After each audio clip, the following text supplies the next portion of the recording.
I've been with her actually for a little over 3 years now. We're going to cover today reinstalling sheetrock after after demolition. You want to make sure that everything is totally dry before you put anything back. We had covered previously about removing it and removing the insulation that had gotten wet. With all your 2x4s and your plate and everything has to be totally dry. Okay, this usually under normal circumstances where it doesn't continue to rain afterwards, it may take as much as a week or a little more for it to totally dry out. You do not want to put any insulation or rehang any sheetrock until everything is totally dry. We already have the insulation back in and stapled in. You want to staple it along your tabs on your sheetrock. When you get ready to put your sheetrock back in, you're going to line up your studs. You're going to measure. These are going to be 16 inches on center. So in other words, you're going from the end. Every 16 inches is going to be the middle of a stud. There's 16, 32, 48, 64, 80, 96. Okay. Every 16 inches will be the middle of your stud. So what you want to do with your sheet of sheetrock is you want to put it and then mark every 16 inches so you can see where your studs will be.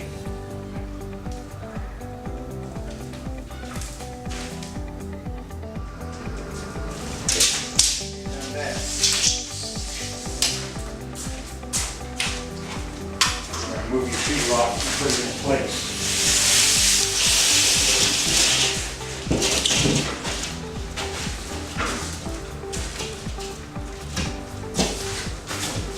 This one's tight fit for demonstration purposes, but in your home, you would probably have to get a cut piece of sheetrock and put it on the bottom to hold this up tight to here, because there will be a gap on the bottom. Okay, we don't have this here for demonstration purposes. I'm going to have a drill and 1.25 drywall screws. This drill, you also do not want it on high. Okay, you want it on about medium. And we have a tip on here that will countersink the head of the screw just a little bit into the sheetrock. You don't want the screw going too deep. You just want it a little bit so you can put a little sheetrock mud over the top of it and let it dry so it'll cover it up when you prime it and paint it. If you have a full sheet here, you want to get your middle.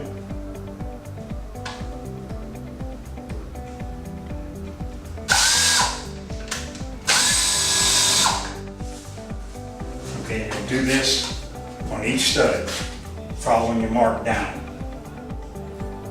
We're looking at about 12, anywhere from 12 to 14 inches apart. You'll be good. After all your screws are in,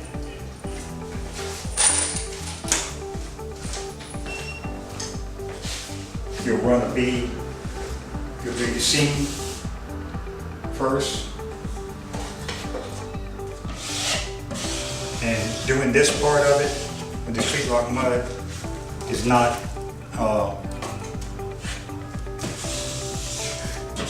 it's not neat. This is a fairly messy process. You want to run your tape on the seam.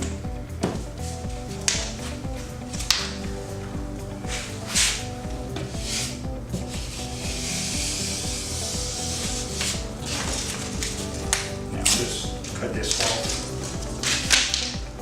and you'll mud over the tape.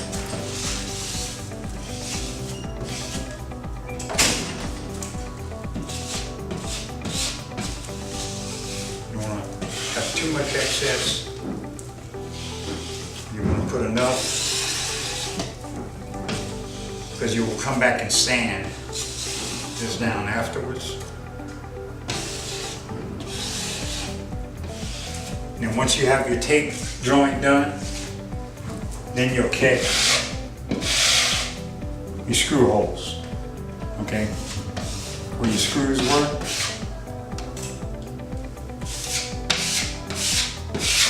You go and cover all your screws. And any holes that were a mistake, like I had one here where I missed.